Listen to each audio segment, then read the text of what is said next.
Et salut tout le monde, on se retrouve aujourd'hui pour une nouvelle vidéo et aujourd'hui on se retrouve pour le débrief du match Danemark-Angleterre de la deuxième demi-finale. Ça a été un match très intense et très intéressant et qui personnellement m'a brisé le corps et m'a rendue très joyeuse, donc j'avais envie de le débriefer et voilà.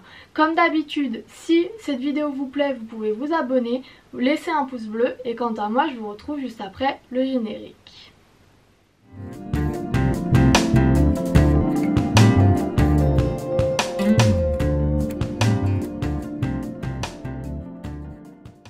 On connaît enfin le deuxième finaliste de cet Euro et ce sera donc l'Angleterre qui s'est imposée 2-1 face au Danemark. Ça a été un match très intense et donc je vais en faire le débrief et on commence tout de suite avec l'Angleterre.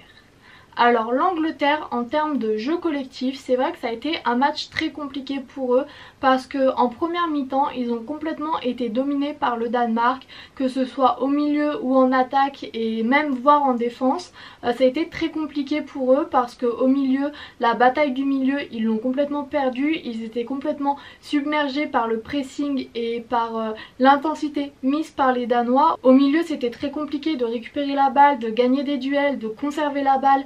Et donc pour construire le jeu c'était très compliqué. Il n'y avait pratiquement aucun lien entre la défense et l'attaque. Donc du côté du milieu oui c'était très compliqué. C'était tout simplement oui il ne s'est rien passé au milieu en Angleterre pour la première mi-temps. C'était vraiment compliqué d'utiliser ce milieu pour aller de l'avant, pour garder la balle, pour récupérer les ballons. En termes d'attaque il y avait des belles choses, de très belles choses. Harry Kane et Sterling arrivaient très bien à combiner, mais le problème c'est qu'ils n'avaient pas assez l'occasion de le faire.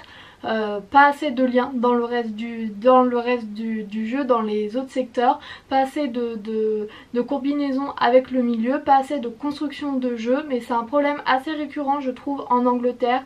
Très souvent on a du mal à créer du jeu et ça s'est vu encore ce soir là, ça s'est encore vu face au Danemark. Et en défense je pense que le point positif de cette équipe anglaise c'est la défense sur ce match là, parce que la défense a vraiment bien tenu. Elle avait peut-être tendance à être un peu pris de vitesse par les joueurs danois, mais même s'il y avait des difficultés c'était toujours très bien récupéré. Kyle Walker par exemple a fait un très bon match où il a arrêté 2 fois des occasions de but qui auraient pu aller jusqu'au bout. Donc oui, la défense marche plutôt bien. Maguire, on a vu aussi que c'était vraiment un joueur indispensable dans cette équipe, donc oui, la défense a fait un très bon match. Ils ont quand même encaissé un but, ce qui est un peu nouveau dans cet Euro vu que l'Angleterre n'avait pas encaissé de but, mais sinon je trouve que la défense, le gardien était plutôt bien. Pickford a fait un bon match je trouve aussi, même s'il y a peut-être eu un peu plus de fébrilité dans ses gestes, dans ses dégagements, dans ses arrêts, il a quand même fait un bon match. Ils ont fini le score avec un seul but encaissé, donc oui, pour la défense et Pickford c'était un très bon match je pense. Du côté du milieu, donc j'ai déjà fait un point sur cela.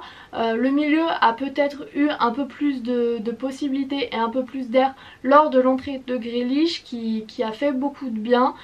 Comme je l'ai dit, moi Southgate, je ne comprends pas comment il peut faire démarrer Grealish sur le banc et le faire rentrer à la place de Saka, Saka a fait un très bon match aussi, c'était un des meilleurs joueurs sur le terrain. Le faire sortir à la place de Grealish, je comprends pas trop ce choix là, mais ça fait du bien à l'équipe. Grealish a fait du bien à l'équipe, on n'est pas étonné puisque c'est une norme maintenant. Grealish est un très bon joueur et oui, pour moi il devrait être titulaire.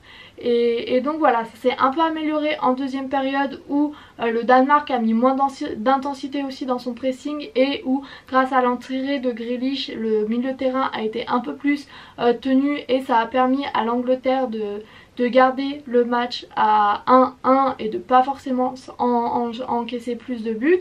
Donc voilà. Pour l'attaque, oui, Harry Kane, Sterling, on l'a vu ces derniers temps, ça combine très bien.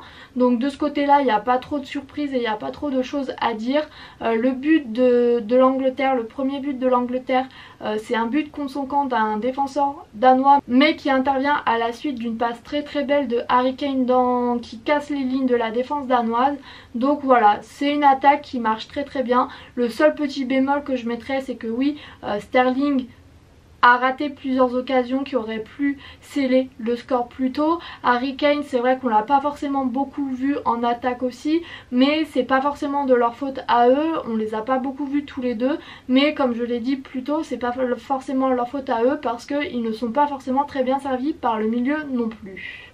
Et ensuite pendant les prolongations, c'est vrai que l'Angleterre a vraiment dominé toutes les prolongations, a vraiment fait le jeu à elle toute seule. Le deuxième but est peut-être arrivé sur un penalty un peu litigieux, mais l'Angleterre méritait de gagner ce match parce que c'est vrai qu'ils ont quand même beaucoup dominé la prolongation, même si à la fin c'était un peu compliqué. Ils ont quand même tenu le ballon presque toutes les prolongations. Donc le deuxième but est certes sur une action litigieuse, mais pour moi Harry Kane n'aurait pas marqué suite à un penalty, ils auraient quand même réussi à marquer peut-être plus tard vu la pression qu'ils mettaient. Donc voilà pour le débrief de l'Angleterre. Pour le Danemark, c'est vrai que c'est assez triste ce qui leur est arrivé parce que le Danemark a vraiment géré toute la première mi-temps dans tous les secteurs de jeu, que ça soit en attaque, au milieu ou en défense. Le jeu collectif danois est vraiment incroyable, les connexions entre les différents secteurs de jeu est très fluide. En 3-4 passes on arrive à remonter tout le terrain, à casser les lignes anglaises. Donc oui, c'était vraiment encore un très beau match des Danois et c'est dommage que ça n'a pas amené plus de buts parce que à mon sens, vu le jeu collectif et vu les espaces laissés par la défense et le milieu anglais, il y avait clairement quelque chose à faire. Et c'est vrai qu'en deuxième période, ensuite ils étaient fatigués parce qu'un pressing de cette intensité c'est très compliqué à mettre en place. En première mi-temps, à chaque fois qu'un joueur anglais avait le ballon, il y avait tout le temps un joueur pour le presser immédiatement. Le milieu de terrain était très bien géré par Højbjerg notamment. Donc oui, c'était vraiment une haute intensité et garder cette intensité en deuxième période c'était très compliqué et c'est à ce moment là où peut-être les Danois ont raté plus d'occasions parce qu'il y avait plus de déchets techniques, il y avait plus de déchets dans les passes, dans les centres, dans tout cela, quelque chose qu'on n'avait pas trop l'habitude de voir dans l'équipe danoise, mais pour moi c'est ça qui peut-être leur a coûté le match. Et pareil en prolongation, on sentait que les Danois étaient complètement fatigués et qu'ils n'arrivaient plus à jouer comme ils le faisaient en première mi-temps. Le pressing était très compliqué à exercer, donc voilà. En termes de secteur de jeu, en attaque, c'est un peu comme pour l'Angleterre. Oui, on a beaucoup vu les Danois dans la surface de réparation anglaise, mais pour moi, il n'y a pas eu assez de services, il n'y a pas eu assez de, il n'y a pas eu assez de bons centres ou de belles passes. Et après, il y a eu aussi un manque d'efficacité parce que c'est vrai que les Danois pendant la première mi-temps sont restés très souvent devant les cages anglaises et ils ont eu du mal à cadrer et à tirer. Après oui, c'est compliqué de juger l'attaque parce que je trouve que l'attaque a quand même fait un bon match. Ils ont réussi à marquer en premier, ils ont réussi à marquer un très beau coup franc. Le seul petit bémol qu'il y a pour cette attaque, c'est que oui, ils n'ont pas réussi à marquer dans le jeu, ils n'ont pas réussi à casser la ligne défensive anglaise et c'est le seul bémol qu'il y a pour cette attaque. Sinon l'attaque danoise a fait un bon match et a fait un bon Euro en général. Pour le milieu de terrain, comme je l'ai dit, le milieu de terrain danois a vraiment dominé toute la première mi-temps. Højbjerg, c'est un joueur fantastique qui récupère et qui participe à la récupération de balles énormément, qui a été un vrai atout pour cette première mi-temps. Le pressing a été très bien réalisé, la récupération de balles pour la première mi-temps était assez extraordinaire parce que oui, dès qu'un joueur anglais avait le ballon, on allait presser et donc les Danois réussissaient à récupérer la balle très vite. Après oui, le problème c'est que ce pressing, cette intensité, ça fatigue les joueurs, ça fatigue les corps et donc en deuxième mi-temps c'était plus compliqué à exercer.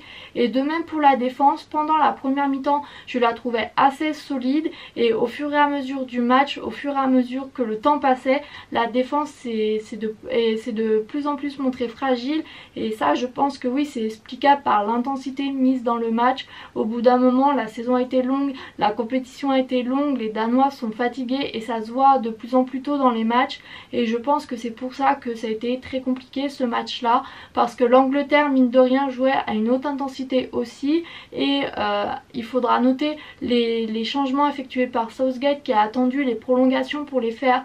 Alors sur le coup j'ai trouvé trouvé ça un peu bizarre, mais au final c'était pas totalement illogique parce que ça a permis d'avoir des joueurs frais pour les prolongations, alors que les joueurs danois qui avaient déjà effectué tous leurs changements étaient complètement fatigués. Donc oui, Southgate, c'est un autre point que je voulais aborder. Southgate est une énigme pour moi parce qu'encore une fois, après le deuxième but, il a sorti Grealish qui était rentré il n'y a pas si longtemps que ça et ça aurait pu se payer. Donc oui, Southgate, c'est une énigme, mais au final ça a marché. Donc bien joué à l'Angleterre. Pour ma part, personnellement, et je l'avais déjà dit avant ce match, je suis à la fois contente pour l'Angleterre parce que j'aime beaucoup cette équipe, je suis contente pour Harry Kane, et à la fois je suis très triste pour cette équipe danoise que j'ai un peu découvert pendant cet Euro, et donc je suis tombée amoureuse. Je suis triste pour Højbjerg, mais voilà, j'ai hâte de voir la finale et cette fois je pourrai totalement supporter l'Angleterre et voilà. Et pour finir, j'avais envie de faire une petite mention spéciale au gardien danois Schmeichel qui, je trouve, a fait un vraiment très bon match. Il a fait plusieurs beaux arrêts, des arrêts qui ont un peu sauvé l'équipe. Il a arrêté le penalty d'Harry Kane, ce qui est quand même un petit miracle parce qu'Harry Kane il en rate pas beaucoup. Malheureusement, il n'a pas pu suivre et arrêter le but, mais voilà, il a fait un très bon match et je pense qu'il peut être fier de son match, et je pense que en général le Danemark peut être fier de sa compétition, peut être fier de son match. Je pense que Eriksen est hyper fier d'eux parce que se relever d'un drame comme celui qu'ils ont vécu en début d'Euro, c'est très compliqué, et donc oui, je pense que même si le Danemark ne va pas jusqu'au bout, ils peuvent être fiers d'eux. Pour ce débrief, je vais m'arrêter là. C'était un match très intense, il y aurait eu plein d'autres choses à dire, mais j'avais pas envie de faire une vidéo trop longue, j'avais pas envie de faire une vidéo d'1 heure. Donc voilà, j'espère que ce débrief vous aura plu, et quant à moi, je vous dis à demain pour une nouvelle vidéo, et salut!